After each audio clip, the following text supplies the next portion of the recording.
All right, people, get ready for the multimedia event of the year.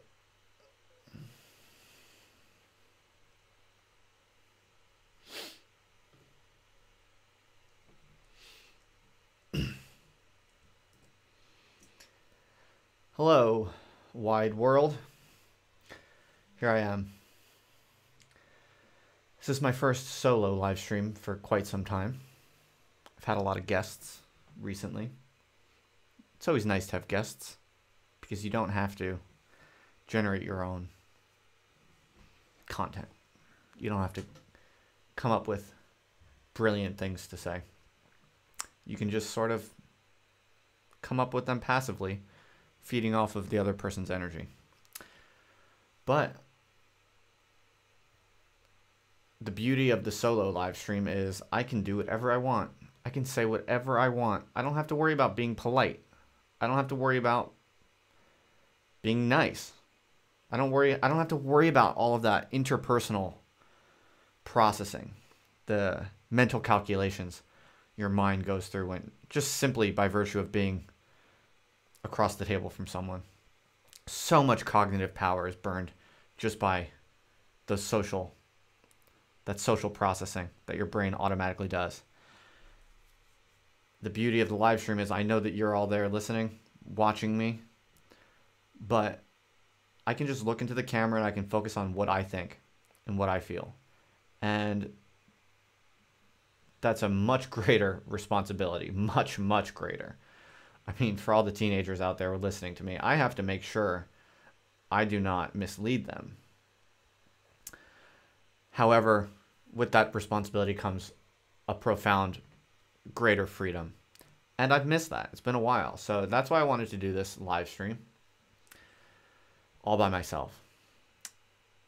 I'm going to present some pretty highfalutin ideas in the second half of this.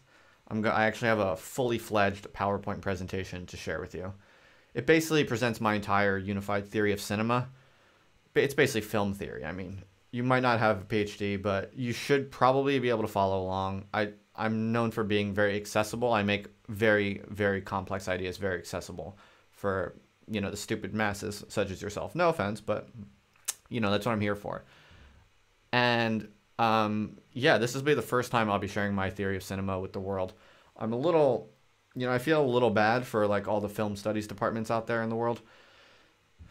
From tomorrow, they're probably just going to decide to close up shop.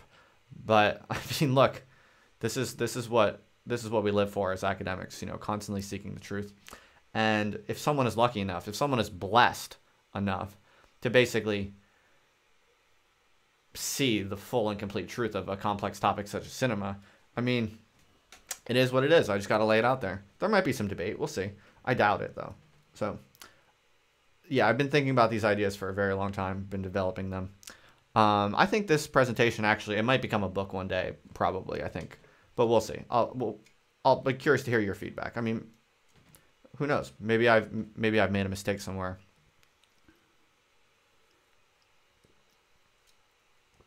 This is my second can of sugar-free Coca-Cola. I'm not sponsored by them. I just needed to get a little pumped. Even though it's 11:35 p.m. where I live, I've been staying up until 3 or 4 a.m. every night the past few nights. So fuck it. I got nothing to lose. I'll drink my Coca-Cola at 11:30. I'm also yelling a little bit. I hope my wife doesn't wake up and yell at me because she's a normal, responsible person and she's asleep. All right. But the first half of this live stream, I am going to be reacting to or responding to listener-generated content that I've been sent today. Actually, it worked out quite well. I put out a tweet today inviting people to send me things to discuss in tonight's live stream. And it was good because I got a lot of good suggestions. Well, I got a high volume of suggestions, let's say, and with all due respect. Some of them, you're some strange people out there. I didn't really understand some of them. Many of them, I think my audience has a different aesthetic sense than me in a lot of ways, but that's okay. I'm cool with that. I'm being challenged to expand my horizons. So I'd be curious to see if you actually even like my theory of cinema. With the stuff you people were sending me today, I don't know. I question your judgment a little bit, but I can play ball. So I picked a few things. I picked 3 things of everything that people sent to me today that, you know, I'm willing to give some reflections on. And so that'll be the first half of the show. I think we're just gonna jump right into that, shall we? So, all right. First of all, Edwin, you're asking if you can expect me to engage with film theorists. Well, I mean, generally as an academic, I'm well equipped and well prepared to engage with my fellow academics to kind of situate my theory in the previous literature. However, every now and then sometimes you just have an idea. It's such a breakthrough. I mean, it's so incredibly novel, and it kind of puts everything in its place so elegantly in one fell swoop that sometimes, you know, it's not really worth it to engage with the previous literature if your theory is basically going to obliterate the entire history of the field. So, I mean, it would kind of be rude if I tried to put my theory in a context of the larger film studies literature, because it would look really bad for everyone else. And I'm a nice guy, you know. I don't want to make the entire tradition of film research and film theory seem like, you know, stupid, backwards country bumpkins. So I think it's nicest of me to just remove them from the discussion, and I'll just allow my theory to speak for itself. And you know, if I am correct, then it will pretty rapidly just replace all currently existing film studies departments, and there's really not much need for you know, relating my arguments to the previous literature on the topic. But thank you, Edwin. It's a good question. All right, let's do this. So, little quick comment first before we get into it. I am going to be a little bit disciplined about not looking at the chat too much. Okay, so if I ignore your question, forgive me. If I happen to see it, I'll try to deal with it. You know, now we have this nice little setup where the chat is actually displayed on the video. So there you have it. So at least you can talk to each other, and you'll be seen by each other.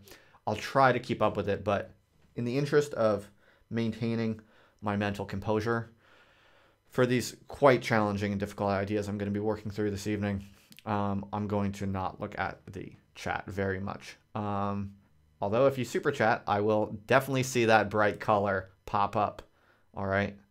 Given that I'm basically semi-professional YouTuber now, you know, I take these things very seriously. All right.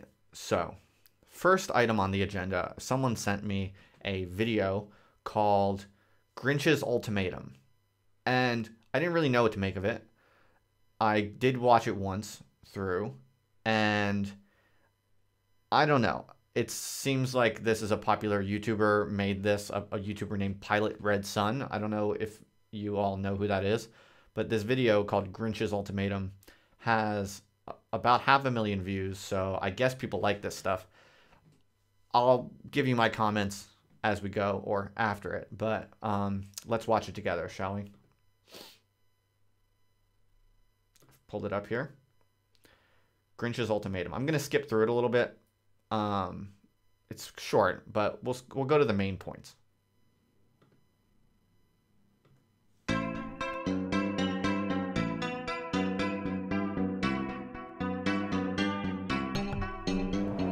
music's okay. It's kind of weird. These visuals, I'm not a fan of this kind of style. I just think, I don't know, it's very postmodern. It smells of evil to me, the aesthetic. I have nothing against it. It's just not my cup of tea, I don't think.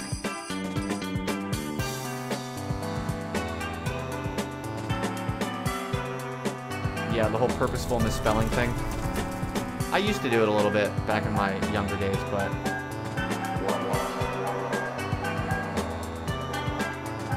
I think this is... I would not want my teenager to be watching here. You can be a saint, or you can be a Grinch. Alright, so this is Those are your a crucial choices. turning point in the video. Choose wisely.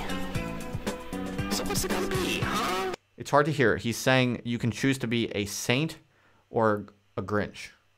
A saint? Saint? Or Grinch?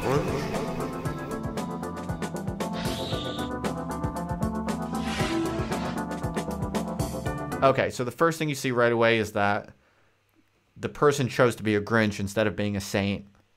I find that objectionable, to say the least. So my initial impression is that this is a morally objectionable, ethically objectionable piece of work that I would not want my teenagers watching, to be honest. It clearly seems to be endorsing being a Grinch over being a saint, and that just seems stupid to me. Grinches are resentful, they're bitter, they're negative, they represent forces of sorrow and reactiveness, I think.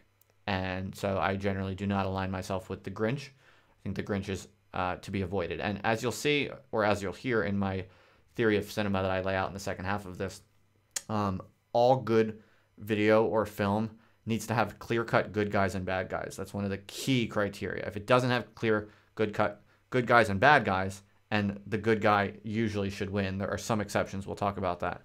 But if, this is clearly endorsing evil. So I think that this is bad for the youth, and it should be, this type of video should probably be illegal. I support freedom of speech, obviously, for adults. But I think when you're talking about content for children, and let's be clear, let's be obvious here, only children are going to watch this, really, or adults with very questionable development, I think. And nothing wrong with that. I'm not judging. But I think that young people, teenagers in particular, and younger than teenagers, I would be very worried about this becoming fashionable amongst them. So that's just my impression. I was kidding about it being illegal. Obviously, I think people should be able to make whatever they want, but I think it should be strongly discouraged socially. We should discourage this sort of propaganda for the forces of negativity and reactiveness to be spreading among the youth. So, yeah, I'm going to give you a positive vision of what good cinema and good videos and films should be, and I'm afraid this does not match, my theory. In fact, as I will argue, every single film made after December 13th, 1996 is a bad film, and this was made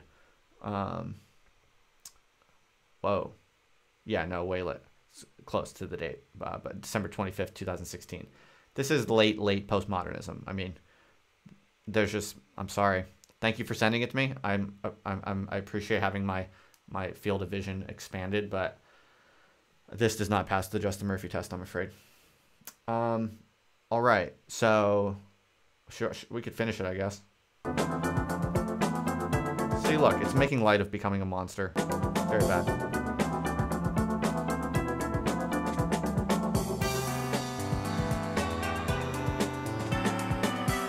Yeah, that motion, it's like very zany, it's silly, I'm wacky.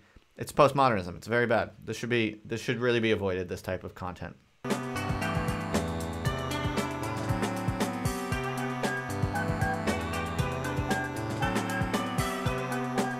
Music is okay, I'll give it that.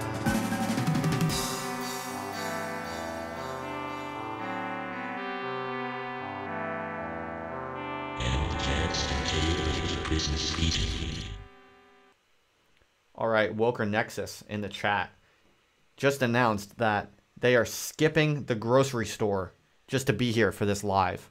I mean, that is impact.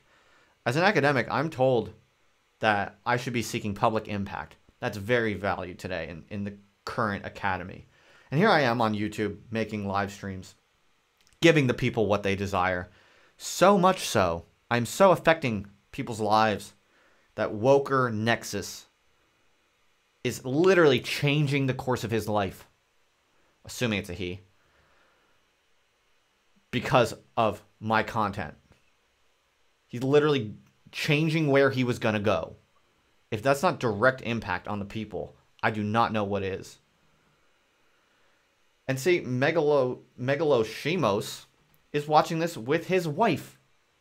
Okay, I'm bringing couples together. My content is bringing couples together because this is wholesome. Every now and then I slip. I'm not perfect. Sometimes I curse. I try not to. But this is wholesome. I'm a good person. And I have a lot of really big-brained ideas. At least that's what people on Twitter tell me. They're always telling me, oh, big brain. I mean, I didn't say it. They did. Everyone is always telling me that. And I'm a good person. I'm trying to make content that is wholesome for the youth, but is also real.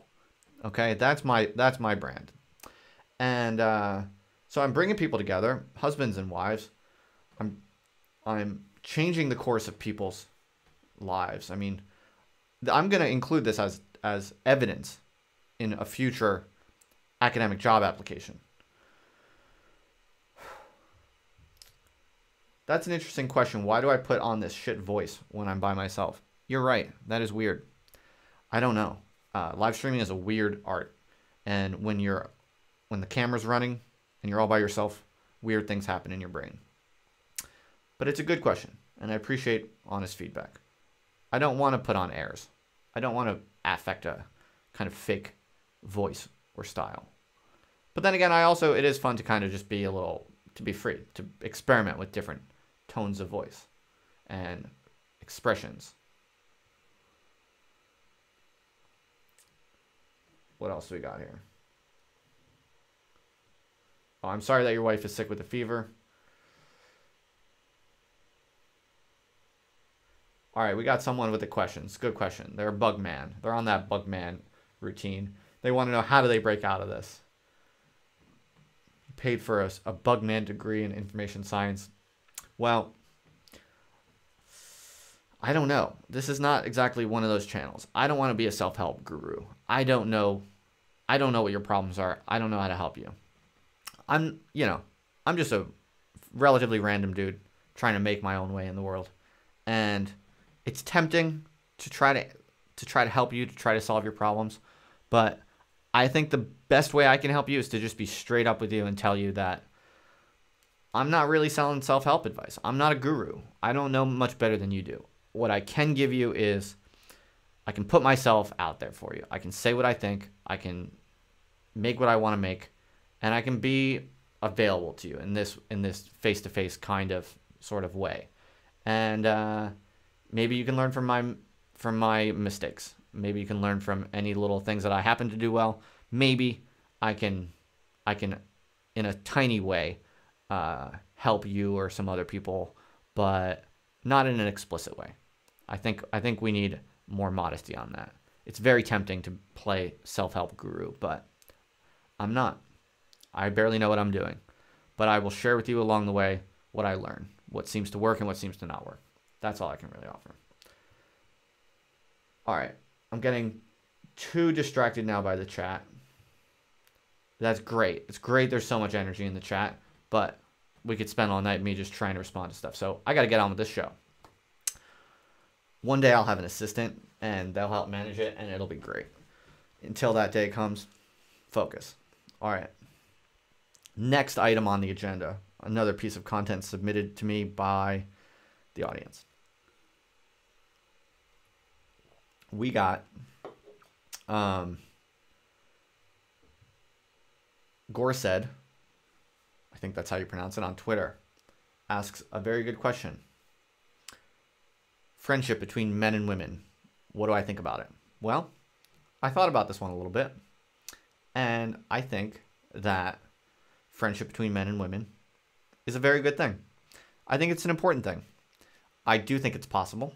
I know that some people, especially in the kind of men's rights and reactosphere, whatever, tend to, there's a certain line out there that, men and women can't be really friends, that there's this kind of constant competition between them, and there's this constant kind of barrier, right? And then there's this, that they're fundamentally different, and also there's this kind of liberal, more mainstream view, that men are from Mars and women are from Venus, that whole kind of idea.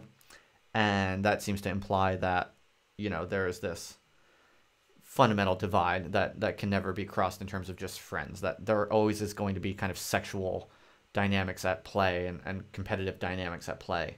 And I reject that. I do not believe those claims. I think there is some truth to those claims for sure. I do think that, especially in today's world where polyamory and kind of sexual laxity of all kinds are very normalized, if you want to have a steady and stable and successful monogamous relationship, and certainly a marriage, then you have to be really, really, really careful about developing quote unquote friendships with the opposite sex for sure. I do think that some people don't take that seriously enough. And so what I would say is that it's possible and highly valuable for men and women to have good friendships. It's just difficult. It's really, really difficult.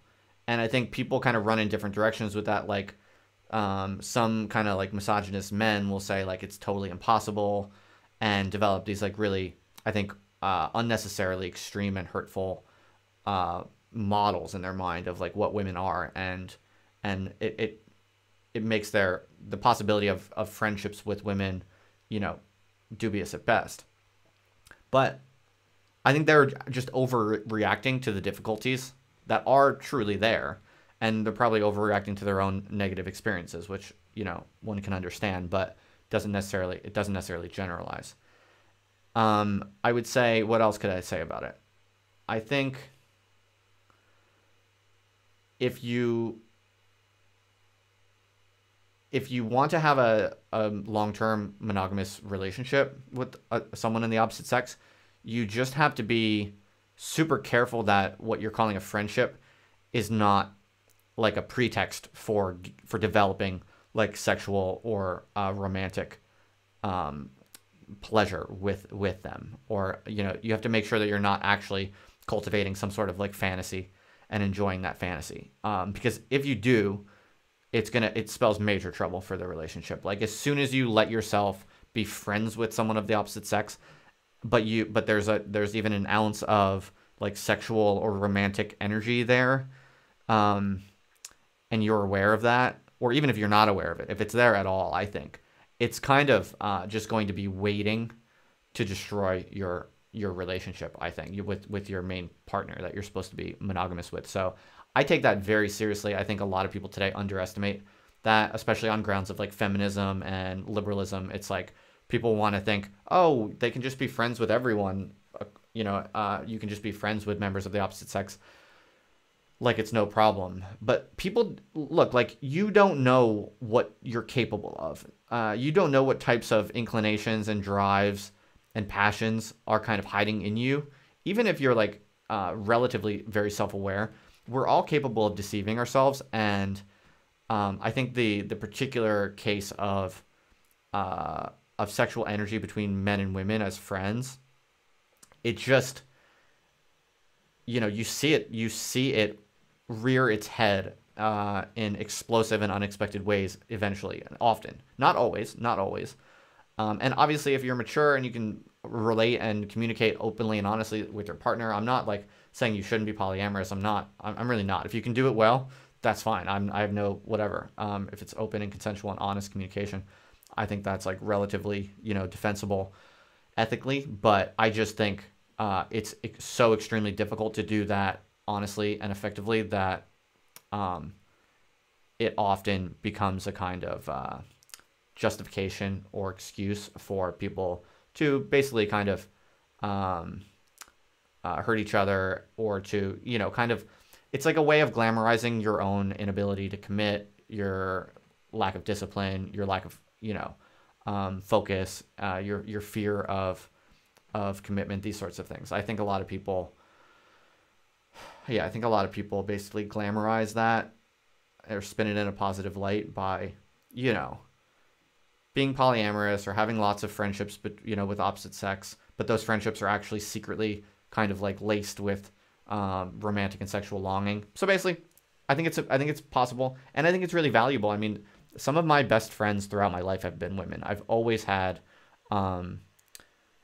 it's interesting actually, like less so now because I have a wife who I love. But throughout my entire life, I've almost always had like one woman friend, and truly just friend, who like I didn't really do anything with sexually or romantically, who was like my best friend at that time for like long periods. And so yeah, I mean, I think it's really valuable because it can, like, for men, like men have to be really tough and hard all the time. But having a friend who's a woman and it being a good friendship, it allows you to like be a little bit more relaxed and sweet, and you don't have to be quite as tough. And I think that's really valuable. It's nice, and it's also useful to, like, yeah, not be so like tightly wound all the time, which is, I think, a problem that a lot of men have. So having a good friend that's a woman can help with that for sure, I think. And I suspect for women, like, it must be nice to have, I mean, I can't speak for them, but I suspect it's nice to have male friends, just because you, like, by being exposed to the tendencies of the opposite sex, you know, it kind of just takes the edge off of the ones that are peculiar to your own, maybe. That's just a guess. I know it's true in the case of men, for me anyway. Yeah, I'm trying to think if I have any other thoughts on that. Someone's in the chat is talking about really old men. Yeah, like age obviously plays a major role in it. One thing I would say is that I think, yeah, I mean, I think that goes without saying, right? If there's like a major age gap, then friendships across the sexes can be very dubious, I think. And I think that's justified. That's a justified sense of dubiousness that people perceive. One thing I would say also is that I think one type of male-female friendship that's maybe often particularly dangerous or maybe harmful is when it's someone you work with. Because I think workplaces are very weird because, one, in many cases, you're not going to actually have much in common with the people that you work with, but you're around them all the time. So it's this kind of purely accidental kind of proximity that just by repetition can sometimes, you know, mimic a friendship, but actually there's no content there. There's nothing meaningful there. And yet, because you're kind of doing work together, that does kind of build a bond. And it also creates like tension because often people dislike their jobs. So, you know, you're kind of like cultivating this tension. And like if there's kind of at all any kind of sexual energy, and that might not be your fault. Like I'm not shaming that or anything at all. But if there is some like sexual energy, like I think that has a bad tendency of like rearing its head in explosive and fucked up ways. That's hurtful for everyone around, for all parties, especially, you know, if you're in a committed relationship with someone else. Just because there's this kind of like culture of, you know, after work you go out for drinks with your coworkers or whatever. You know, I think that this is somewhat anecdotal. I have no idea how much this generalizes, but you hear these sorts of stories, right? Like, I think that is a particularly harmful kind of tendency that people probably really want to be on the lookout for. Look, like ultimately it's about not, you know, you want to avoid situations where you're going to do something that you don't actually want to do.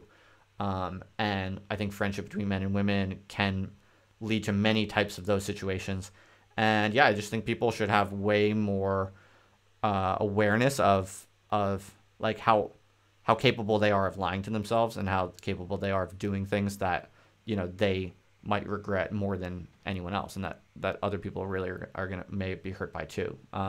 Yeah, so personally, like right now in my own life, I don't have many friendships of the opposite sex, and that is in part because as a married man, in many cases, I just don't think it would be appropriate for me to have a lot of alone time with women. And maybe that sounds really reactionary. I don't know, but I guess it's also as I'm getting older, I see less and less reason to have, you know, like frequent, repeated alone time with women who are not my wife. Definitely, like when I go home to where I'm from, I'll maybe have like, you know, I'll have coffee with an old friend who's a girl or something like that. You know, there are many cases where it's perfectly fine and I would value it.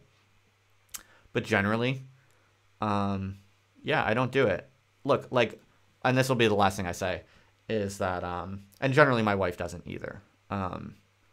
So I like on some level, it's just kind of easier. Like when you have when you're married and you have a kind of long-term, stable, monogamous relationship, it's not really like oppressive or repressive to like kind of agree to not be friends with people of the opposite sex. It's just kind of easier on both of you because you don't have to worry about yourself getting into some sort of trouble that you don't even consciously understand in yourself. And your partner also doesn't have to like worry at all or kind of wonder. So I think it's just kind of easier in some sense, often for both people. I don't think that's a repressive or oppressive thing. Like I don't think that's patriarchal or a way of like controlling the woman or something like that. I think that's fairly organic. And the other thing I would say is that like adults should have goals that they're really working hard to achieve, whether that be like a career or it be personal projects or whatever. Like a healthy, functioning adult with a good, proper life should not have that much free time to just be friends with like a bunch of people, let alone people of the opposite sex. So yeah, I think in a properly constituted life, you only really need like a couple friends, and those are probably going to be family members. You might have like one or two friends outside of the family, but they're almost going to be like so close that it's almost like a family type of thing. And yeah, I'm definitely not saying you can't have cross-sex relationships that are like deep friendships.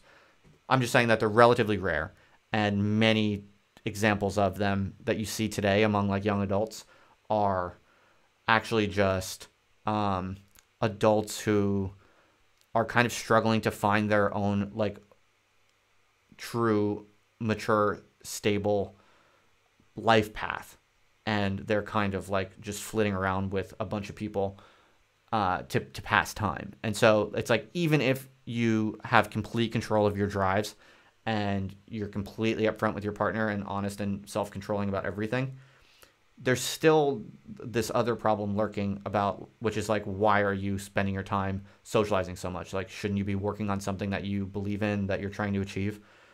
So yeah, I think that about exhausts all of my reflections on the question of friendship between men and women. But thank you for the question. That was an interesting one and a nice general topic to reflect on. That was all off the cuff, but I think that basically exhausts at least my thoughts on the matter for now. All right.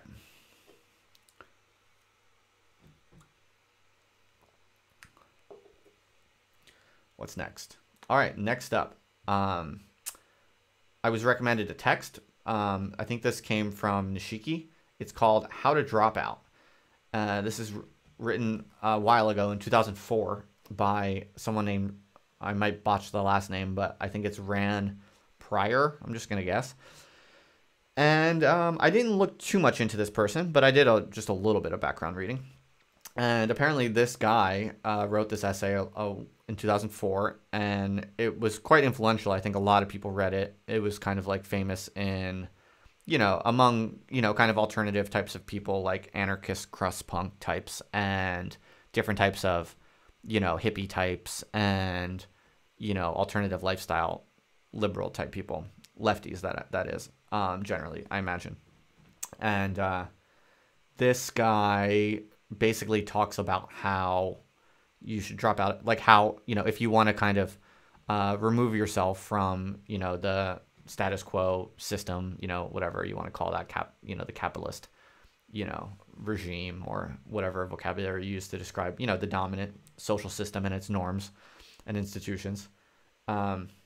There you go. Oswald says it's a collapse of civilization, primitivist blogger who lives off the grid. Well, that's slightly true, actually. I read enough to know that that's only slightly true. Basically, in a nutshell, he's kind of a little bit more nuanced than most of, your typical, like, dropout types. So he kind of goes out of his way to say he's not exactly, like a rural survivalist. He considered it and experimented with rural, homesteading, but found it didn't really work that well. So he kind of came to reject that model. He, he's not exactly an anarchist crust punk type. Like he did do a lot of dumpster diving and this sort of fairly fringe living, but I think he's far too kind of educated and nuanced and thoughtful, and I think he has his shit together a little bit more than like what your mind will go to if I say anarchist crust punk. And in fact, his doctrine about how to drop out is actually fairly critical of a lot of kind of lazy, undisciplined types of hippies or crust punks who just are looking for like an easy exit. So I read this today, and it was pretty good actually. I think I would, I think there's a lot of good insight in here, and there's a lot of wisdom in here. It's definitely better than this is not your average kind of like anarchist screed about, quitting the capitalist system. It's quite nuanced, and in fact, like he wrote this in 2004 originally, but apparently a lot of people kind of took it as kind of lifestyle advice to go do something stupid like quit their job, in an unplanned and irrational way or whatever. And he actually had to write this kind of preface in 2014, which says basically, and then in 2008 also, it's got all of these qualifications. He seems to be kind of like horrified how much he influenced people. And so it's very nuanced actually. And quick response to the chat. I did meet John Zerzan one time. I had lunch with him once at Temple University. He gave a talk that was hosted by the anthropology department and I think the political science department, which I was in. And we went out to lunch. He was a nice guy. I don't really have too much to share about it. I went out with him and a bunch of other people. It wasn't like a one-on-one thing. So I thought this was quite nuanced. My hot take really is that my estimation of Rand Pryor, at least based on this text, was I think he's got a smart angle and it's very nuanced. And so I'll talk about a little of the. So I would basically I don't know if I could recommend the entire philosophy. I don't know what he's all about, but I would definitely recommend this text as worth reading. I thought it was a good take. A few things I noted in my notes here about what I thought about it. He's definitely very smart. And one of the things I think he's very good on is like, you can't just be like a lazy, undisciplined idiot.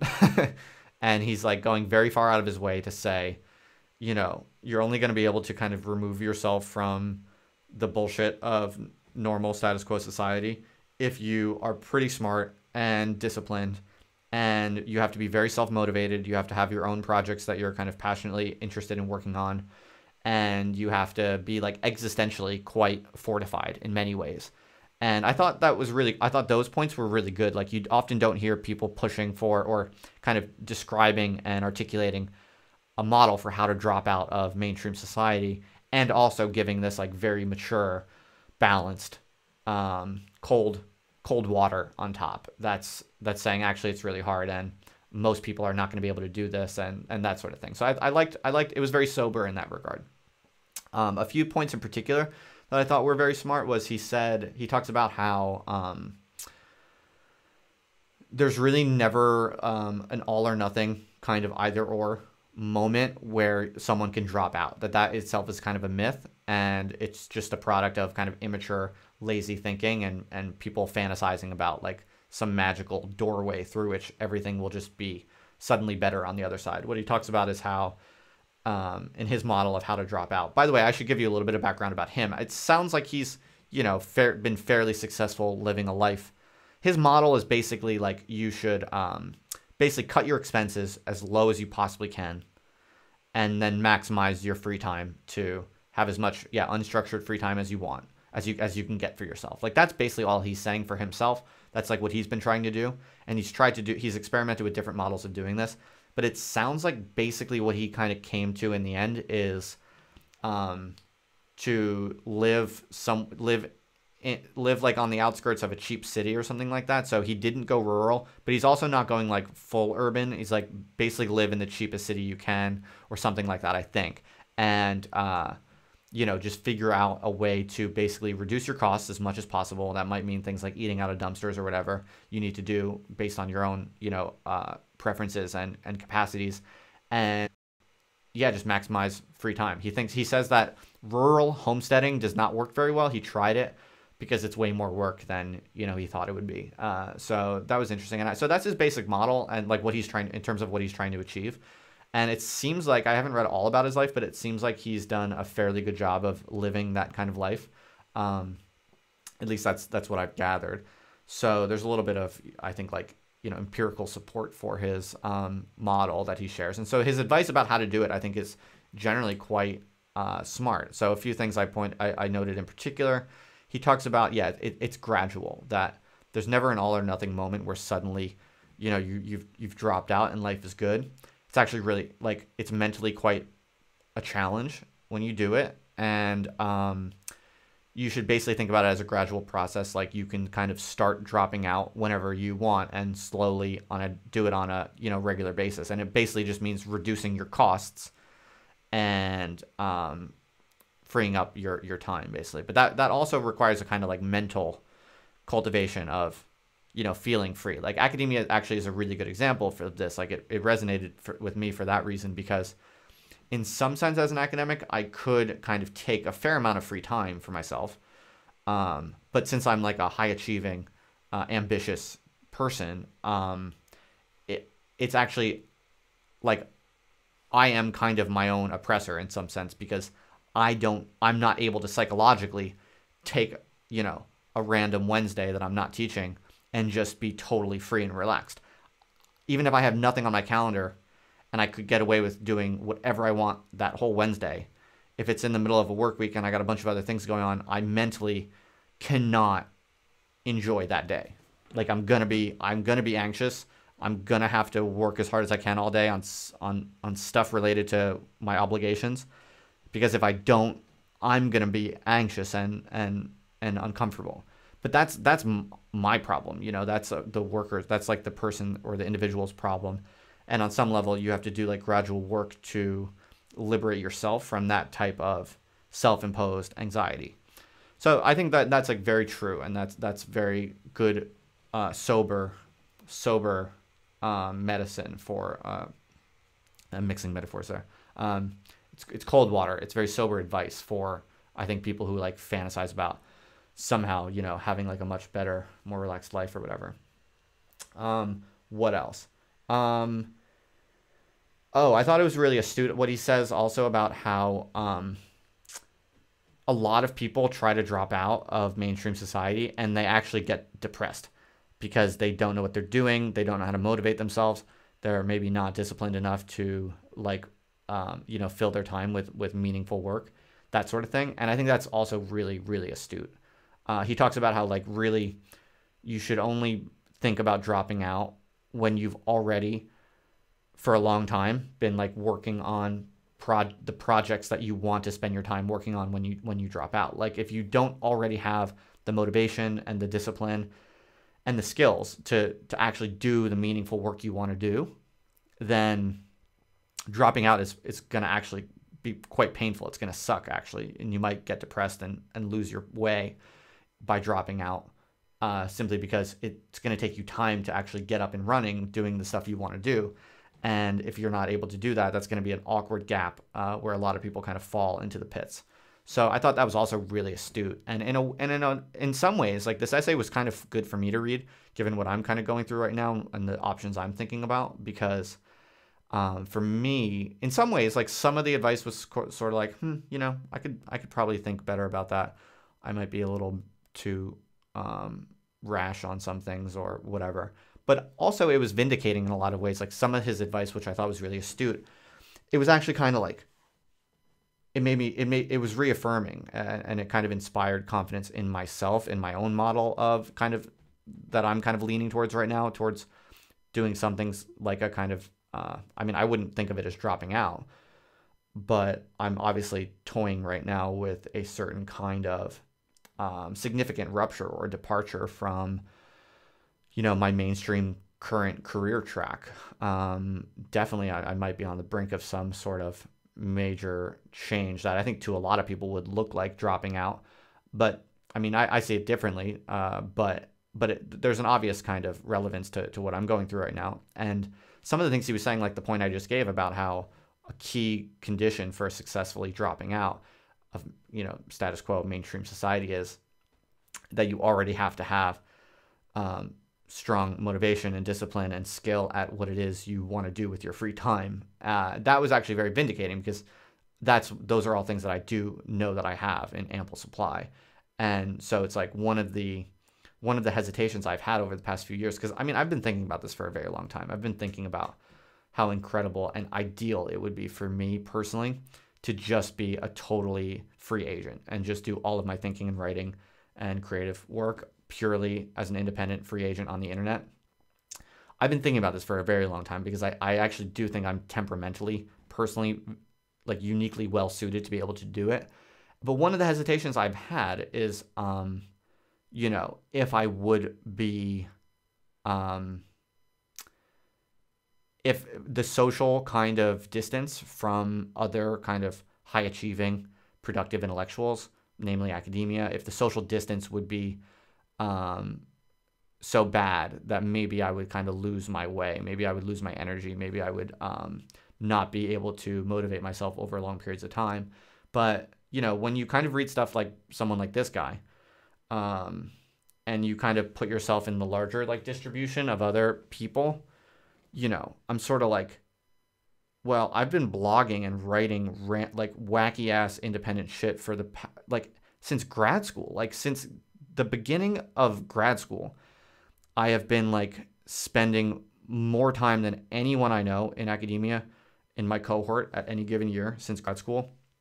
Every year, I'm putting way more time into like writing random, like creative thoughts in my notes and just accumulating thoughts and doing side projects. Like I've been doing wacky side projects way more than anyone I've ever known in my academic cohorts from the very beginning of my academic trajectory. So like, this essay really kind of helped me see like, yeah, actually I do really have like, if anyone has what it takes to constitute a like lifelong radical independent project purely on the internet without social institutional support, I think I probably have it, because I've been doing it for years now and it's never gone away. And it's just a weird thing about me. It's like, it's what I do. It's kind of how I try. It's the ideal form of my own efforts, like coming to fruition if they were simply liberated from the time constraints of work. So I'm sort of like, yeah, I definitely have the discipline, I have the motivation, and I'm already doing it. I just need the free time. So that was kind of cool. I was like, I felt it was kind of vindicating for my own kind of leaning towards some sort of departure. But what else? Yeah, I've dumpster dived before. I've done it before. I'm not above it. I mean, I'm pretty confident I can carve out a niche for myself that wouldn't necessarily require dumpster diving. But on the other hand, like I've been poor. I mean, I'm not afraid of that. I know it's not that bad. And when your parents aren't rich and high status, you're not really afraid of it, like I think some other people might be. Anyway, so those are basically my reflections. Actually I have one or two other points I'll give. Let me check these questions real quick. Nominal Knights says, would I be willing to take a crappy part-time job to cover basic costs and then spend your spare time in projects? I'm totally reflecting on that as one possible path. I'm not above that at all. The way that I'm currently thinking about it, basically, I actually wrote this in the newsletter that I wrote out today. I do this little periodic newsletter that I send out through email. It's for people who want like infrequent updates on my life and my projects and stuff like that. And basically what I said in there today was that what I'm doing with this current hiatus that I'm on right now, where most of you know about my employment issues. Right now, I'm just working full time basically on my internet stuff. That's why I've done so many damn live streams in the past few days, and why I'm still doing this and writing so many blog posts and stuff like that. I'm basically test driving the lifestyle. I'm gonna basically do internet content full time with all of my kind of professional zeal and discipline and energy. I'm gonna do it full time for like as long as I can until I'm forced to go back to work or whatever. And and it'll be an experiment. Like I can do the math. Like I'm a fucking statistician. Like I'll look how much is the Patreon increasing each week based on a certain amount of effort? How much are the YouTube subscribers increasing each week based on my full-time dedicated effort?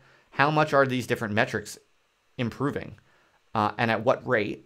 And I can make some, conservative, reasonable calculations or estimates.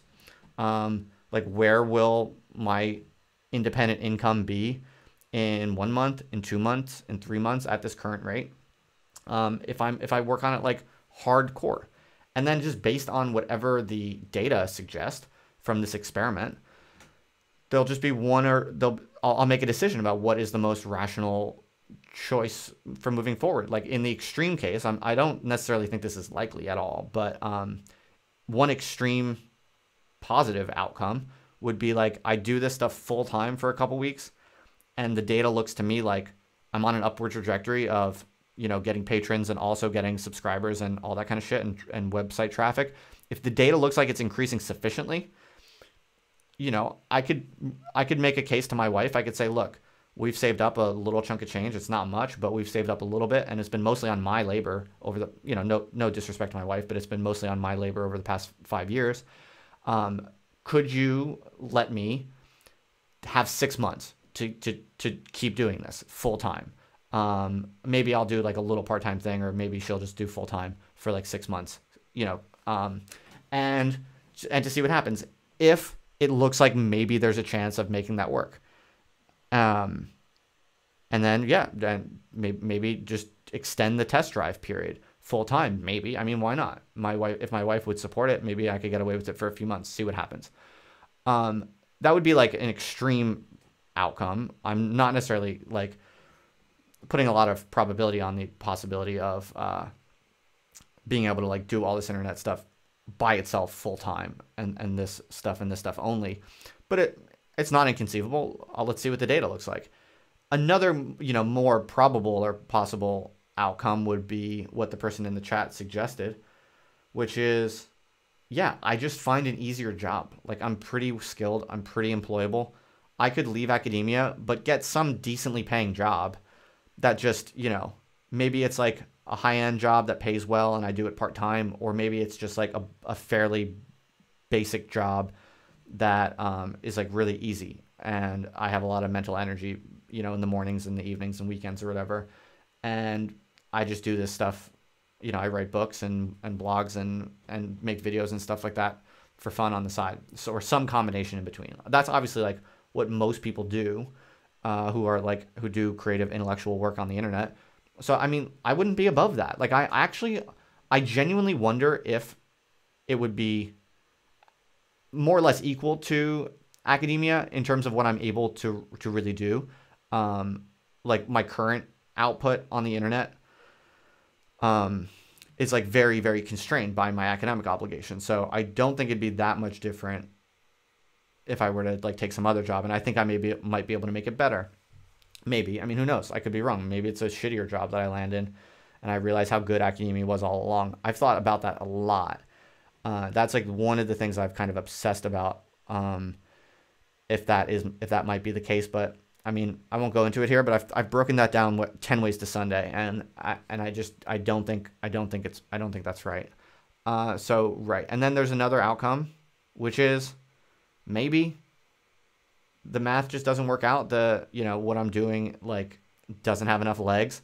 And then I just take a new job that's even better than what I'm currently doing and makes mad money. And then I just do that.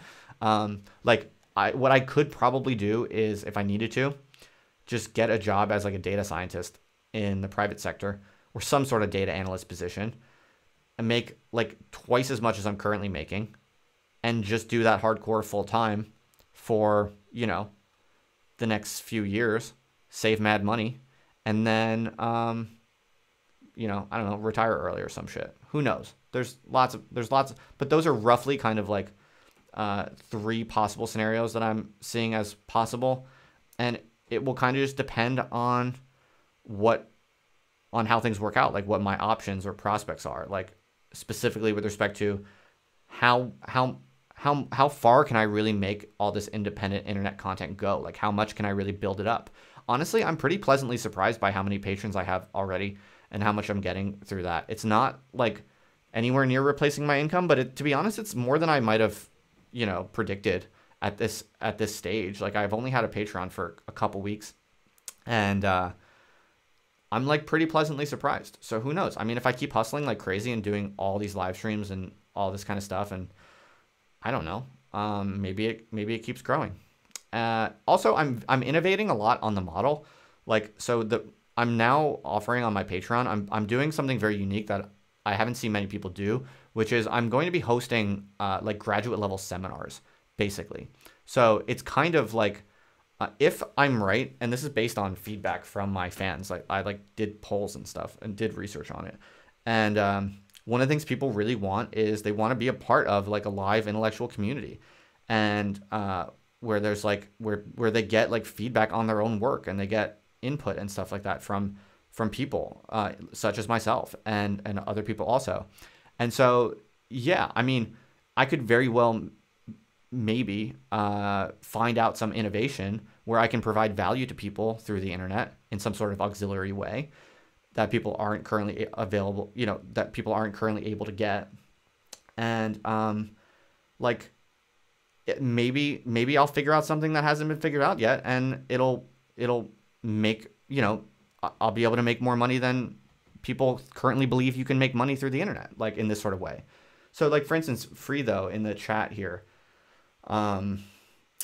just asked me like, my highest tier on Patreon is for $50 a month.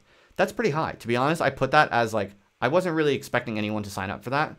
I just like I'll have like a high tier just in case there's like some rich person out there who wants to, give me $50 a month for like, and the reward for that tier is like one-on-one consultation stuff. And I could not fucking believe it, to be honest. The day after I made it, 2 people signed up at the $50 tier a month. I kid you not. And also, I'm not going to out them, but like, they're not rich people. Like, and I think it's just, it's really making me see that there's way more to this kind of independent intellectual internet stuff than people think there is. People really desire true, honest, independent intellectuals who they can work with and who they can develop relationships with.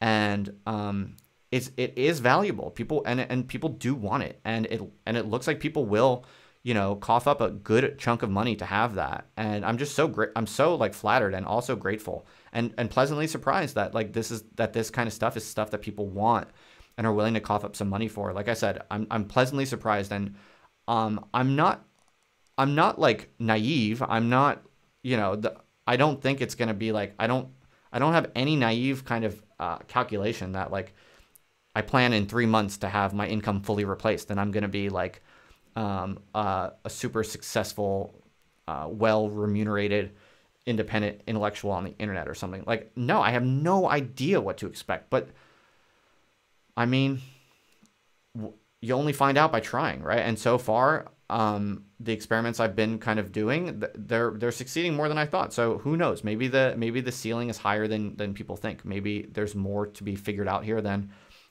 people think. And so I have no idea what the future holds, but this is my current experiment. I'm gonna hustle as hard as I can on it. I'm gonna try to provide value to people in a way that's cool and not like be a annoying, stupid, like shiller or peddler of bullshit. Yeah, I'm just gonna make myself available and give my best effort to like making the coolest, best shit I can on the internet. And yeah, so we'll see. The end of my rant there. All right.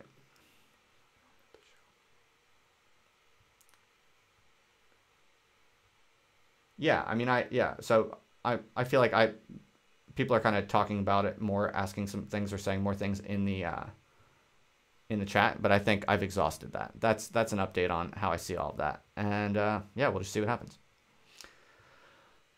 All right. Oh, I almost want to take a water break.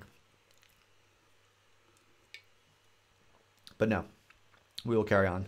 So, okay, those are my reactions to this guy ran prior, and that was a long spiel and update about how I currently think about my life and my own strategic prospects and the strategic calculations. All right. That's right. Sainsbury's is always hiring. That's true. Now, everyone, I'd like to turn to the main feature of this evening, which is a PowerPoint presentation. Tom Dupree, no, I don't drink the full fat Coke. It's poison. Don't do it.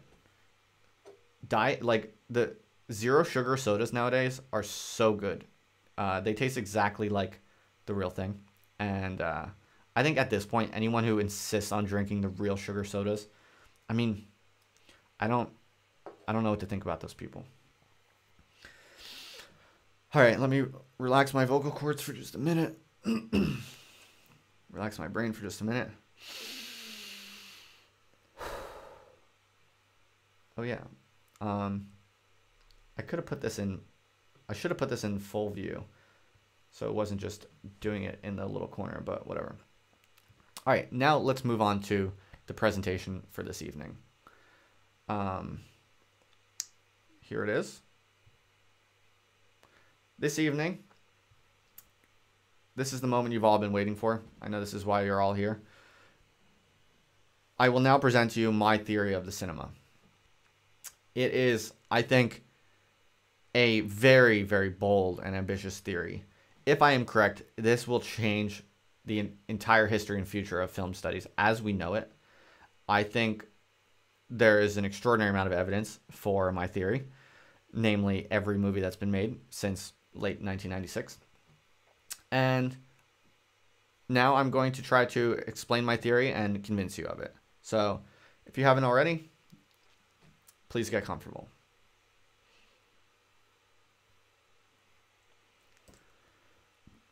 To begin, I'm going to give you my definition of a good movie. So we're going to start with a positive, idealized model of what a real good movie must have. For those of you who are philosophically inclined, what I'm about to give you can be thought of as the necessary and sufficient conditions for a good movie. So I'm going to give you a few criteria, and what these criteria represent are the conditions that a movie has to have. It has to have all of them to be a good movie. And if it has all of them, it therefore follows that it is a good movie. Okay? This is formal logic, people. I know it's complicated, but this is what, big brain people such as myself do. We talk about things like necessary and sufficient conditions. If you've never heard of that, look it up. Now you're smart. The first condition of a good movie. It has to have a beginning, middle, and an end. That might sound really simple or obvious, but you would be surprised how many movies nowadays, they don't really have a beginning or middle or an end.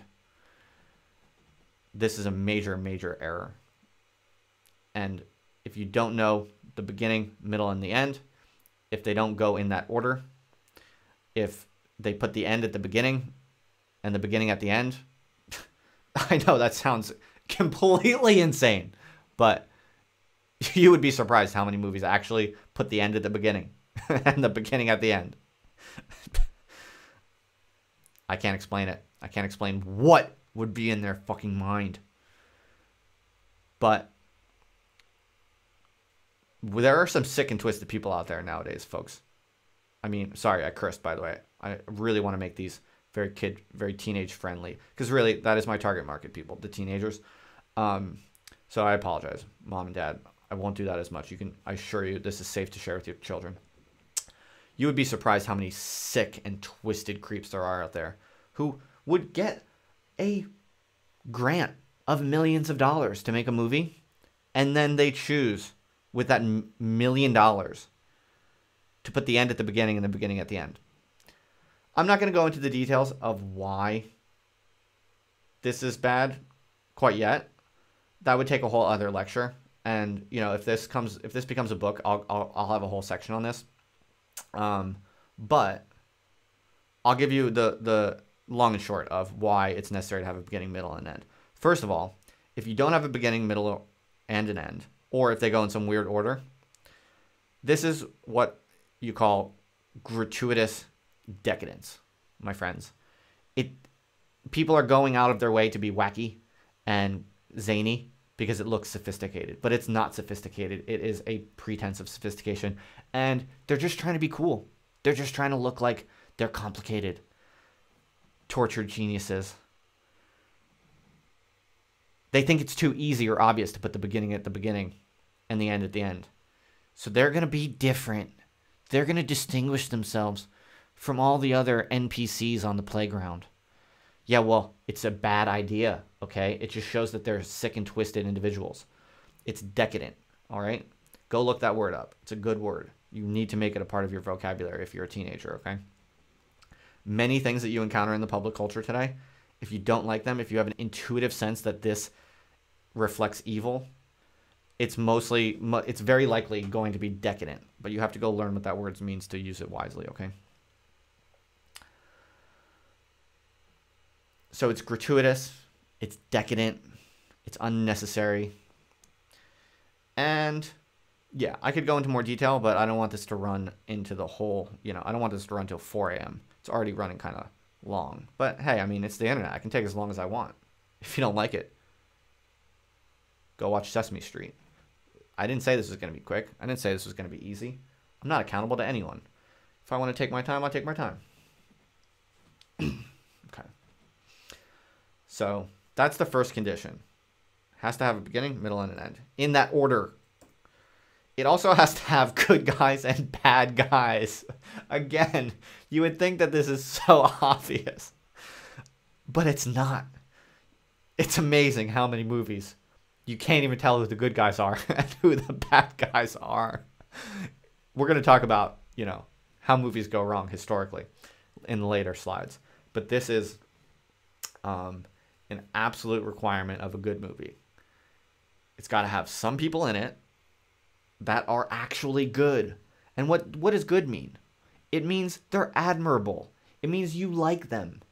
It means that if they were to succeed in whatever conflict they're in, that you would feel happy, or at least have some sort of positive affect. Happy is actually not the right word choice. I take that back.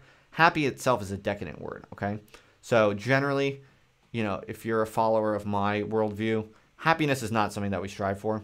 It's actually, that is a sign that you're decadent, probably. But what I mean more generally is some sort of positive affect. Most specifically, ideally, you want that to be joy, but there are other forms of positive affect. We'll talk about that actually in just a bullet point below. For now, it suffices to say that there have to be some people in the movie that you understand are the good guys. You are rooting for them. They represent something that you like. And then they have to be clearly separated from the guys who, and it can be girls, mind you, obviously, who are bad.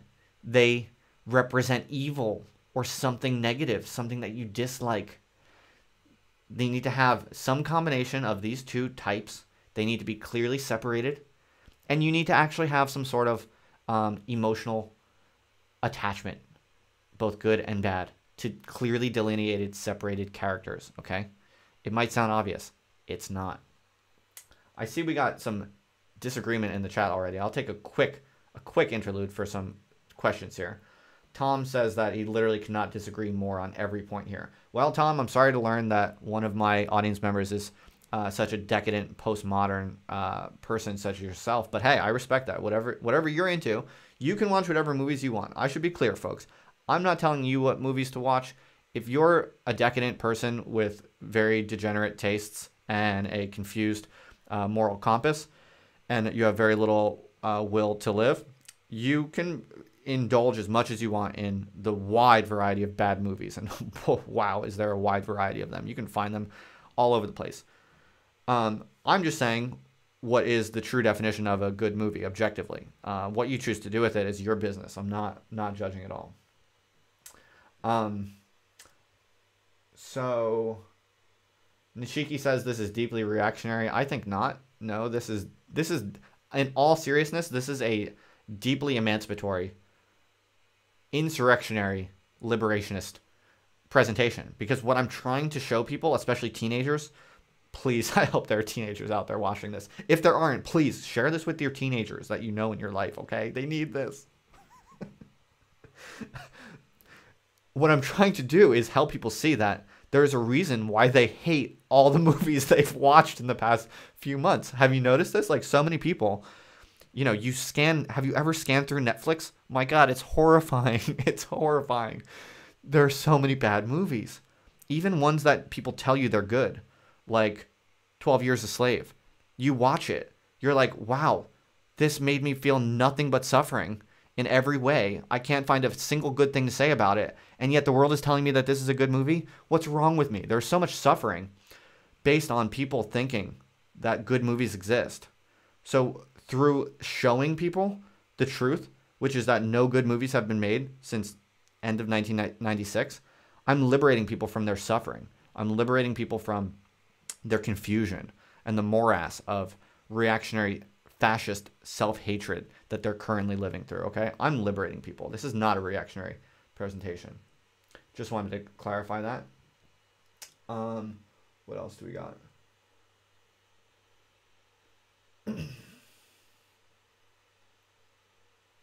All right. That's all for now. I'm getting too distracted.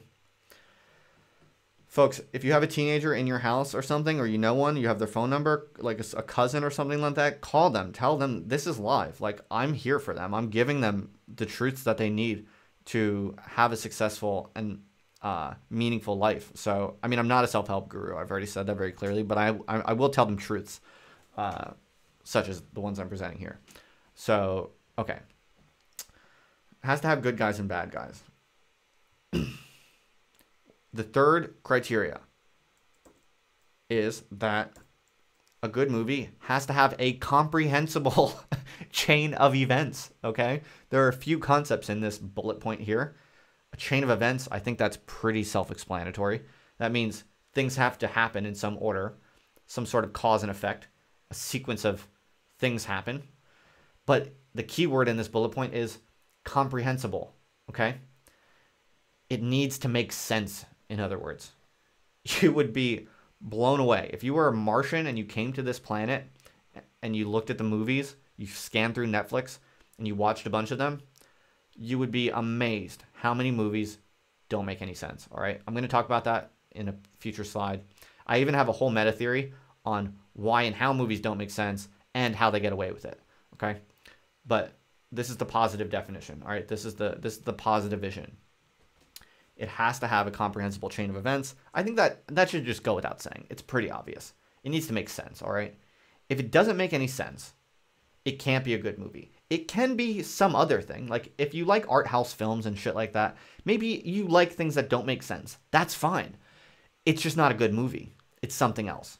It's like pixels on a screen and you like having your brain and eyeballs massaged with strange audio visuals. Like, if you like that, that's fine. I'm not judging you. I'm not saying you can't have that. That doesn't make it a good movie. It just means you like having your eyeballs massaged by pixels and audio bits. All right. If it doesn't have a comprehensible chain of events, you can't call it a good movie. And finally, it has to produce more joy than sorrow. So here, notice I am not saying happiness. It does not need to make you happy. There are many ways to produce joy. Think about this bullet point as basically just saying it has to have a net positive affective charge. And what I mean by that is it can have periods of extreme sorrow. It can have moments that are sad. It can have moments that are depressing. It can have moments that are that give you all kinds of negative emotion. It just has to finish with an overall net positive charge in the sense that when it's over, you, on average, on net, you add up all the negative affect, you add up all the positive affect, and in that last moment, as you're walking away from it, you have to feel at least a tiny bit more joyful than sorrow, more positive than negative in any possible way. So notice I'm not talking about happiness. It doesn't have to make you happy. That's a bullshit and bourgeois decadent aspiration. For instance, so tragedy, for instance, a very traditional and rightfully respected form of art can be very sad it can be a very difficult, dark movie. And it can even have an ending that, by all appearances, is a kind of sad or bad ending. I'm not saying you can't have bad endings or difficult, complex endings. But as we've known through all of human history, reflecting on art and culture, even tragedy, which seems like it's a sad type of work of art, it produces positive affect when it's done, if it's a good one, right? And so I think that this is kind of what's encoded in the old Greek idea of catharsis. When you watch a good tragedy, you might go through a profound experience of sorrow and pain and suffering. But if it's done well, then you come out of it feeling edified. You come out of it feeling on net like I'm a slightly better person than I was when I went into it, or my view of the world is a little bit clarified, or my sense of gravitas and the meaning of life, it feels deeper and more full. There are all types of ways of having positive affect, but you're on a very simple binary way, your body and mind, the difference between positive affect and negative affect. It's very deeply encoded in your sensibility. Okay. So the emotional systems, that is like the basic distinction, like Antonio Damasio talks about this, the basic distinction between positive and negative affect. It's clear as day to your emotional processing systems, even if you're not able to talk about it exactly precisely in terms of concepts. Okay, so those basically, folks, are the 4 criteria that make up a good movie, and these are necessary and sufficient conditions, as I said. So what that means is if any movie does not have one of these, it's not going to be a good movie. But if a movie has all 4 of these, then it's a good movie. All right. So that's the first part of my argument. Now, to kind of fix ideas and give you a kind of example or a concrete representation of my idea of a good movie, I'm going to talk to you about what I think is the best movie ever made, and also, not accidentally, the last good movie ever made, I believe. I think from this movie that I'm about to share with you, it was all downhill from here, basically. And I mean, this is just a hypothesis. I can't prove this at this point. I have not done the data analysis, I'm afraid, but I hypothesize. Future analysts can test this and maybe kind of take some issue with it. I might be a little off, but basically I'm pretty sure that I've pinpointed the movie and the turning point at which all movies go to shit. Tom Dupree, you got some fighting words in the chat here, calling this pleb, S-H-I-T. Justin doesn't like elitist forms that require work to understand. He wants 50s crowd pleasing. Okay, I'll think about that. I'll address objections at the end. Personally, I think that all this postmodern nonsense that doesn't have these 4 basic criteria, I think that's just people trying to signal intelligence and complexity. And that's going to be one of my major kind of meta theoretical reasons for why I think why bad movies are so popular now and so normalized. But we can disagree. Reasonable people can disagree about that. All right. So, the best movie ever made, according to my analysis, according to my theory, and the last good movie ever made is, wait for it, Jerry Maguire. A lovely, lovely 1996 film starring Tom Cruise and Renee Zellweger. It was made by Cameron Crowe, I believe. And I just love this movie. I adore this movie. It's truly and genuinely, I'm not trolling. I'm not just trying to be silly or ironic. It is Jerry Maguire. My favorite movie ever. And clearly it has all of the criteria that I laid out. So, to review, beginning, middle, and end. The beginning of the movie, Jerry Maguire, this man, Tom Cruise, he's working for a sports PR company. He's an agent. He's a sports agent. And he finds himself at a stage in his life where he realizes he's only doing it for the money, and all of the corporate values of the system have kind of taken over, and people aren't putting their heart and soul into the relationships with the sports figures that they represent. There's no quality to it. It's all just an assembly line kind of corporate process. So he's making good money in this kind of sports agency company, but it's got no heart, it's got no soul, and he needs that heart and soul. He wants to do better. He thinks he can do better, and he can have closer relationships actually looking after the sports figures that he represents. And there's this hot ass girl working there, just so happens. It's played by Renee Zellweger. I forget her name in the movie, but and he's probably kind of trying to, I mean, I don't know if they allude to this, but usually when a guy in an office makes like a big stand to kind of like protest, he's usually trying to like impress one of the girls. Anyway, he basically does this big grand thing where he goes into his office and he makes a speech basically.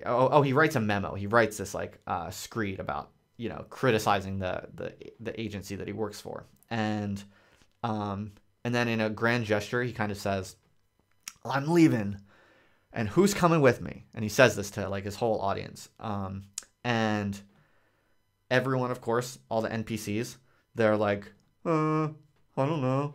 I just want my job. I just want security. I just want money. I don't want to do anything different. I don't want to think for myself. Those are the bad guys. It's obvious, okay? But here you have this good man who wants to do something better. He's not an NPC. He's a real man, and he thinks for himself, and he says what he needs to say. And then all the NPCs, they put their head down in shame. But Dorothy, thank you, Daniel, played by Renee Zellweger, this beautiful but modest, kind of nervous, awkward. She's so cute, isn't she? It's kind of secretary girl or something. I forgot what she says, what she does or whatever. She's like, "I'm coming with you." And in that moment, it's super clear who the good guys are and who the bad guys are, okay? Jerry Maguire, Tom Cruise, and Dorothy, Renee Zellweger, are the good guys. And the bad guys are all the NPCs. Also, I mean, Jerry Maguire this film should get a lot of credit for basically diagnosing the NPC before the NPC even came to public awareness. So, like, you all think you're woke because you're kind of shitting on NPCs. But Jerry Maguire saw this in 1996, okay? And he took his stand against it in 1996. Okay, so very clear who the good guys and bad guys are. It's a man and a woman, and they're both sexy, and they have ideals, and they're going to stake it out on their own to do something better than what the herd is going to do, just for their own selfish, fearful reasons, okay? So, sorry, I went out of order here. So good guys and bad guys. And there's also a beginning, middle, and end. It's a classic structure. Starts off as this like certain type of high class, kind of typical herd animal in this agency. Has a conflict. The middle is him trying to resolve the conflict, trying to do good against forces of evil. And then the end is he succeeds and everyone's happier everyone's happier ever after. I also want to draw your attention to this little kid in the middle here, the picture here.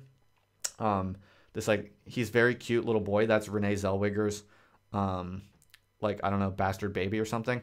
And I forget if she was married or had that child out of wedlock or whatever. I'm not going to judge that.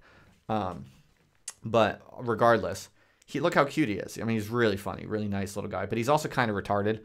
I think he actually is a little retarded. Like, he kind of seems like mentally disabled. I don't mean that in a bad way. Like, he's slow, basically. I don't know if he's supposed to be retarded, but that's kind of the impression that you get. But he is so cute. And so, like, there's also this kind of humanitarian dimension because Jerry Maguire, like, is going to love this woman and her kind of, like maybe mentally disabled son, who's like very cute. And so, okay. So they're all good. And then here in the bottom left, you have Cuba Gooding Jr., who plays the sports star. And he's clearly good because what happens is basically Jerry Maguire makes his stand, decides to go alone, and then he can't get any work, but he can get one sports star to go with him. And it's basically because they have a good relationship. Cuba Gooding Jr. is a very kind of, he's a showboating, kind of very dramatic, somewhat selfish at first, seems maybe, type of guy. But he does kind of care for, like, you know, he's looking for heart. He wants someone to, like, you know, he's kind of motivated by the money, but he's willing to take a chance on Jerry because he's a good guy, and he thinks that the passion of Jerry is going to come through for him. So somewhat selfish motivations, but he's a good guy, and he takes a chance on the good team. All right. So here you're looking at all the good guys basically, and it's a story that's mostly about the good guys and their struggle against all the bad guys, and it's just a beautiful, beautiful movie. There's all these good scenes, like there's the famous living room scene where Jerry barges in on Renee Zellweger, who's having like a like a party with her girlfriends. He barges into the living room with all these women, and he just gives this very beautiful, very passionate and heartfelt, kind of awkward but impressive speech. And I forget what he says, but it was really good. And yeah, so it's very clear. There's a beginning, middle, and end. They're good guys against forces of evil. And then they have a bunch of problems, all kinds of conflict. But then in the end, they win. Basically, Jerry gets Cuba Gooding Jr. a contract that's bigger than any of the other contracts the other agents were trying to get. So that was the explicit kind of specific thing. Jerry wins. The team wins. Cuba Gooding Jr. wins. Gets him what he wants. Gets him what he needs. Better than anyone else. And they get married, I think. Or it's at least implied that they stay together. And yes. So they win. And all the NPCs who rejected Jerry's vision, you know, they go by the wayside. So very clear. Also, another thing I will stress is it's very easy to understand. It all makes sense. It doesn't go too fast. It doesn't have a bunch of crazy complicated stuff for no reason. It doesn't have like weird discontinuous narratives. It doesn't have like confusing flashbacks that don't make any sense. It all makes sense. It works at a pace that you can understand, and it all adds up. It's not that complicated. All right. Good movies don't need to be complicated because they're good movies. So that's I think the best example. It's literally my favorite movie ever. If you haven't seen it, I highly recommend it. Yeah, and if you've already seen it, you should watch it again. Maybe we'll have a viewing party. Okay, so that's just an example. Basically, I think this was the last good movie, and I don't really have evidence for that. It's a hypothesis. I'm pretty sure. I'm pretty sure that it's true. Someone could test this with data, but the reason I think it's true is basically because I don't think I've ever seen a movie after this that was good. So I'm just assuming that this was the cutoff, but someone should test that quantitatively for sure. Oh, another thing I'll say real quick. I cannot sing the glories of this movie enough. It was like, it had a very good kind of multicultural and kind of like progressive message without being PC. This is not an SJW movie. It really isn't. It's also not a corny rom-com. So like there's good kind of like interracial cooperation, but it's not like trying hard to like be politically sensitive. There's like a sweet, cute little retarded kid who's like charming and funny, even though he's slow, and like it shows that people can be different and it's okay, and you don't have to like make movies that bend over backwards to make like the retarded kid seem like super like he's a math genius, you know, and they're not like bending over backwards to make you know, like Cuba Gooding Jr. and Tom Cruise's relationship like candy coated. You know, they're different and it's somewhat racially inflected, but it's okay. They find a way to get along. It's beautiful, very beautiful story, and with a relatively diverse cast that I think actually is a good example of how to deal with you know, cross-cutting racial and gender and ableist cleavages in a way that's not like condescending to the audience. All right, enough about the greatest film ever. So now we need to talk about all other movies since Jerry Maguire to this day. And all movies now, basically, they don't... Well, I'm going to give a bunch of criteria that movies now have, but I should make clear, I'm not saying every single movie has every single one of these features, but I'm saying that every single movie now has at least one of these features. And if you recall from the beginning of the presentation, these are the necessary and sufficient conditions of a good movie. So if any movie fails to have one of these conditions, then it's not a good movie. So I'm saying all movies fail to have at least one of these conditions. That's all I'm saying. Geo says, it doesn't beat you over the head with the stupid autism gives you superpowers trope. Yes, that's right. Jerry Maguire does not do any kind of like beating you over the head with politically correct messages. Even though it gives a humane and nice and wholesome, edifying, pro-social rendering of how people can interact cooperatively and even enjoyably and effectively across these different divides of ability or race or whatever it might be. So yeah, I cannot say enough good things about this movie. Okay, so just wanted to review this. All movies now systematically lack at least one of those features. First of all, many movies nowadays, you see, they have discontinuous narratives. People love to do this. And why do directors love to do this? Because it makes you seem interesting and complicated, even if you're not. You have a shitty movie, you have some stupid fucking idea that doesn't make any sense or is stupid, and people aren't going to like it. I have a plan for you. I know how you can fix it. Just chop it up, put the end at the beginning, put the beginning at the end, and like remove the middle. And people will be blown away. They'll say, whoa, that was fascinating. That one really made me think. And then they'll like go on forums on the internet trying to understand what the fuck happened, and they have no clue, and neither does anyone else. But whoa, that was very creative plot development. I love that one. Bullshit, you love that one. You did not love that one. If it doesn't have a beginning, a middle, and an end in that order, you did not love it because it didn't make any sense. Okay, lots of discontinuous narratives. Also, many movies nowadays have very unclear good guys and bad guys. My freaking God. You watch movies nowadays, it's sometimes hard to tell who you're even supposed to root for. This complexity, this ambiguity, it's very, very bad. It needs to be reined in. It's a sign of profound confusion and decadence throughout our society that you can see so many movies nowadays where there's not even anyone to root for. What good is that? Or you like watch free though. You want to say, why are you watching this? You're watching this because in this movie that you're watching right now, there is a good guy and a bad guy. Well, there's many bad guys. There's one good guy, me, and the bad guys are everyone else. Now you in the chat, you have to decide if you're a good guy or a bad guy. That's up to you. I can't make that decision for you.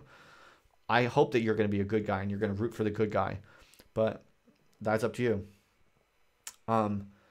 Tom, I'm not looking for moral guidance. I am looking for edification. Okay? I'm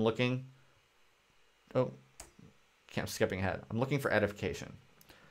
All right. So, look. Turn on Netflix tonight. Do an exercise. I'm telling you.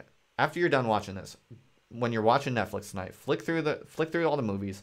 Watch a few of them at random. Just until you kind of get what's going on in the movie. You'll be stunned how many times you see all of these criteria that literally make them, by definition, bad movies. Especially the unclear good guys and bad guys. This is all the rage. And I'll tell you why it's so popular. The reason it's so popular is because it means you don't have to have a coherent moral vision. You don't have to have a coherent ethical compass. You can make a big movie and make millions of dollars with this movie and have no idea what you even believe in. As long as you just kind of smear around who's really the good guy and who's really the bad guy. I think that people use words like complexity and ambiguity and, there are all these sort of euphemisms for giving this like a positive spin. That's propaganda.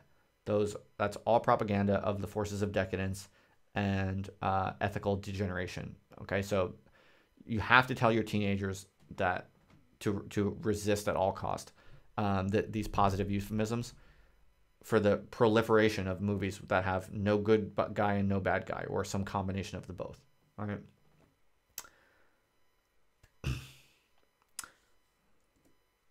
Here's a major, major problem with almost all movies now. And this honestly, I should have put this one first maybe, because it's a huge one. And I have a lot to say about this one.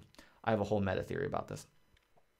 Most movies now, straight up, do not make any sense. And what do I mean by that? What I mean by that is that you take an average movie, you go to a random movie in the theater right now, I will bet money that it, from beginning to end, even the movies that seem like they're simple movies for simple folk, they're extremely hard to even make sense out of. And there are a few different ways this happens. One, often movies nowadays, they go too fast. They're trying to pack in all this different complicated stuff, and it actually goes at a rate that is faster than humans can process. So it's like, you're trying to get a sense of the picture, you're trying to get a sense of the audio, you're trying to get a sense of the characters, and before you know it, it's moving on to the next scene, and you weren't even able to really hear like what they said in the scene. A lot of them just move too fast, and they're trying to pack in way more than a normal person can process. So that's one way you see it. Another way you see it is, have you noticed that a lot of movies now are based on books? So again, this is because most like film directors and film writers today, like most intellectuals today, across the board in like mainstream institutions, they have no like independent creative vision, basically. So especially if you're trying to sell on a very large scale, like in a blockbuster movie. So to mitigate risk and to ensure the probability of success, they have to basically base all of the movies on some previous thing. That's why so many movies today, more than ever in history, are either based on some franchise, like a comic book franchise or something like that, or they're renditions of a book. That's because there's a dearth of actual artistic vision at the top of these like filmmaking circles, which also kind of just like reflects these other points I'm making. But in part because these movies rely on these other franchises or books, what that does is it makes the directors and the writers or whatever think like, if this movie is based on a book, then it's going to make sense no matter what, because the book makes sense. So what they do is they overly rely on the book as a sense justification. And so the actual movie nowadays does not have to make sense because the book is there to back it up. So if someone watches a movie, like if you watch a movie that's based on a book and you get through that movie and your honest subjective experience was, I don't know if I was missing something, but I just feel like that movie didn't make a lot of sense. Like, I don't get it. If that's your subjective experience and you were to say to the director, hey man, that movie didn't make any sense. What was wrong with you? What was wrong with that? That director can just say back to you, oh no, look, I can prove to you that it makes sense. Read the book.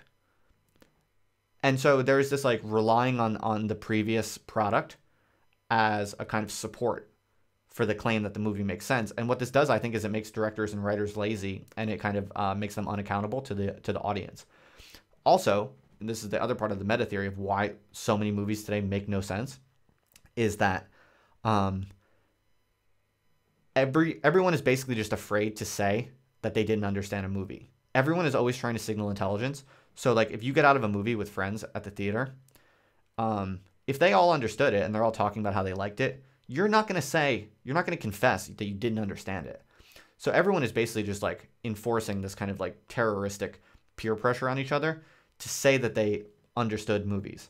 Meanwhile, the truth of the matter is no movie made after 1996 makes any sense to any of the people who watched it, or at least a very very small number of them make sense to a small number of the people who watch them.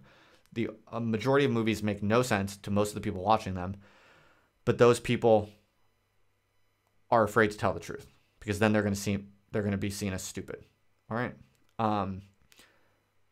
I genuinely think that this is a major force. I really think that movies make way less sense to most people than you would think by looking at people's testimonies. I think another part of the meta theory here is that a lot of people want to go into movies to just kind of have their senses massaged. You know, like they don't want a coherent, good movie, in part because they probably don't even remember what a good movie feels like. It's so normalized now to have all these movies with no ethical compass, with no good guys or bad guys that make no sense. That's so common that people have kind of just adjusted to it, and they're like, nowadays, just a movie is a different type of product than it used to be. It's something to do to kind of like wash your brain a little bit, to just relax and kind of zone out and daze off and have your senses kind of stimulated or relaxed.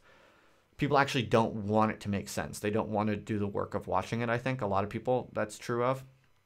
And yeah, so I think that we have this epidemic of movies that make no sense. I kid you not. And one of the reasons I'm especially confident in this sub-hypothesis is that, again, I'm not a genius. My IQ is not that high, but I'm fairly smart. I mean, I have a PhD. I'm not a total idiot. I'm pretty smart. And I can honestly say, like, half of the movies I watch on Netflix or in theaters, like over the past 5 years, I literally don't understand they don't make sense. I don't get it. I have so many questions. Like I'm constantly, whenever I watch movies, I'm constantly like, I don't understand. And then when it's over, I have all these questions about like, what were they trying to say with this scene? What was the relationship between these people? What was, like, it's all ambiguous and it's unclear. But if I'm with other people, I'm afraid to say that or whatever. But now I'm coming clean. Movies make no sense. And if they don't make sense to me, then they don't make sense to other people. Okay.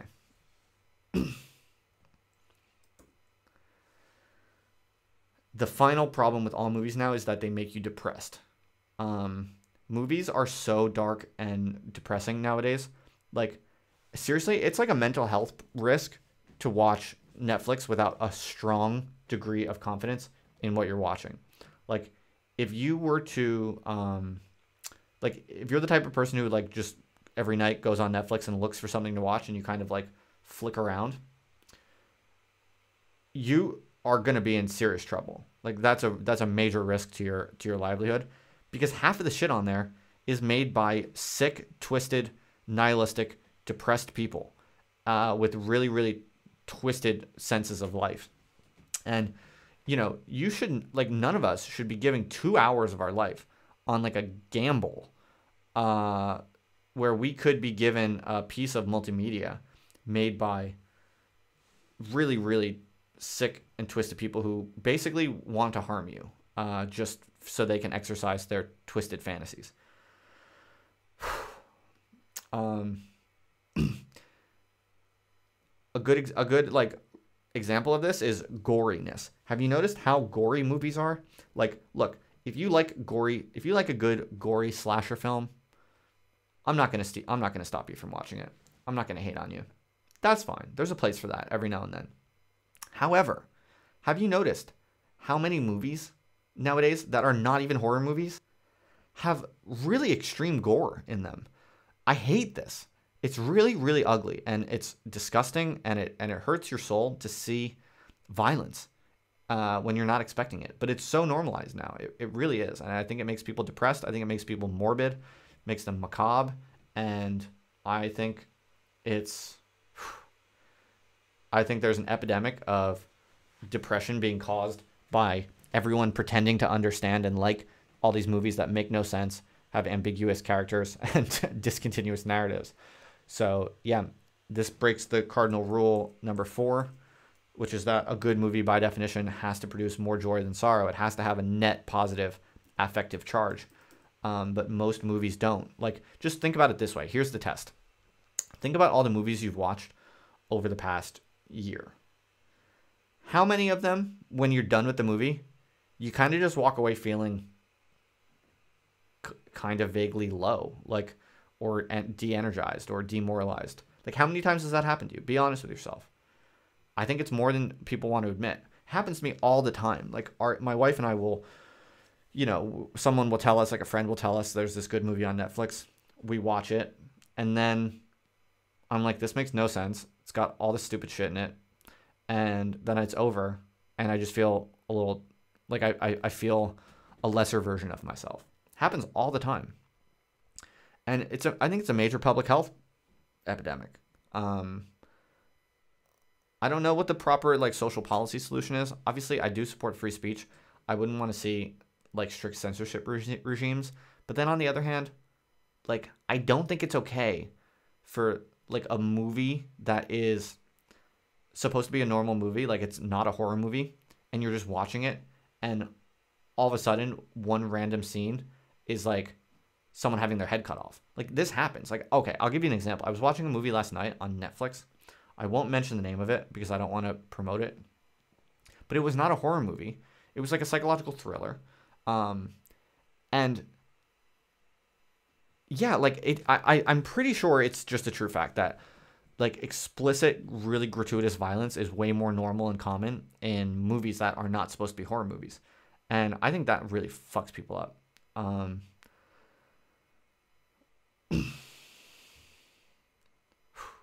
Like the one I was watching last night, they cut off the head of a rabbit for like no reason. There was a scene, and I'm just like, what kind of sick, twisted people? Like, you know who's making these movies on Netflix? Like, it's young adults with no sense of purpose in their life doing cocaine and having polyamorous sex on like the West Coast or East Coast urban centers. Like, I don't think that type of person should be the type of person who sits around writing the content that other people will watch. I think what we need is more accountability in filmmaking. Like, I think we should have... I want to know who makes the films. I want to know who writes the Netflix series that I watch. I want to be given... I think for every series on Netflix, for every movie or show on Netflix, there should be a... This should not be that hard to do. There should be a spreadsheet for every bit of content on Netflix. And it should just have a list of all of the people who contributed creative effort to the creation of that content. And then each of the columns should have some basic facts about the person. It can be anonymous even. It doesn't have to tell me the exact names, but I want to know, like, is this person in a polyamorous relationship? Is this person single? Do they do cocaine? Do they have, are they relativists? Are they atheists or are they devout? I want to know these facts about the people making my content before I consume that content. I don't see why Netflix can't tell me that. I'm not saying that people shouldn't be allowed to make... People should be able to make whatever they want. I do believe that. I just want to know who are these sick fucks making these depressing, relativistic movies that make no sense all over the place. Like, surely we can find other people to make movies. Look, there are people out there who have strong ethical compasses. There are people who have strong artistic visions. Give those people some money to make a fucking movie that has a beginning and an end, has clear good guys and bad guys, that actually fucking makes sense, and that doesn't make you depressed. God damn it. Someone like, basically, I mean, I think we should just make a lot of sequels to Jerry Maguire. Yeah, I mean, look, so I put it to you, this is my contention, that you find me any single movie made after December 13th, 1996, which is the day that Jerry Maguire was released. You find me any movie made after that, and it will have one of these 4 features that you see here up on the slide, therefore making every single movie since that time period not a good movie. I could be wrong, but that is my hypothesis. I think it's true. And folks, this was a long stream, and I think I must end this lecture now. That's the final proof. Ergo, all movies suck. I told you that's what I was going to argue, and I think I've demonstrated it quite convincingly. All movies suck, and the only reason they're able to continue being generated is because everyone is too afraid to admit that they don't understand them and that they don't like them, because then they will seem uncool to all the other people who are pretending that those movies make sense and who are pretending that they like those movies. So let's end this preference falsification. Let's put an end to it. When you watch a movie and it doesn't make any sense and you don't know who to root for and you feel crappy after it, tell your friends the truth. Have some courage. Put it on the internet. And just maybe, just maybe, we'll be able to end this extraordinary dominance of bad movies that's been overtaking the culture ever since the end of 1996. Everybody, thank you for your time. Thank you for your patience. Thank you for hearing my argument. And thank you for sharing this with your teenager cousins. I'm now done. I'm a little tired for this evening. It's now 1:22 here, 1:22 a.m. And I started this at, what was it, about 11? It's been a long time. And it's been solo. I've been ranting this whole time. I can go quite a while, but even I get tired. Thank you very much. I'm now going to wrap this up. I wish you the best. Please be wise in your choices of movies. Please be wise. There's a lot of bad movies out there. All of them actually are bad. So good luck. Download old movies. Download Jerry Maguire, absolutely, if you haven't seen it already. And even if you have, watch it again. It's good for you. Watch things that are good for you. Thank you for hanging out, everyone. I hope you've enjoyed this lecture. Big thanks to all my patrons. I couldn't be doing this without you. I couldn't be sharing this really important content without your support. Huge thanks. I'll be on the stream every damn day now. I think. I'm going to try to keep it going. So, we got some cool guests coming up. I've been telling you a lot about them. I don't need to go over it again. All right, I'm going to go have a stiff cocktail and watch a good movie. Jerry Maguire. Bye, everybody.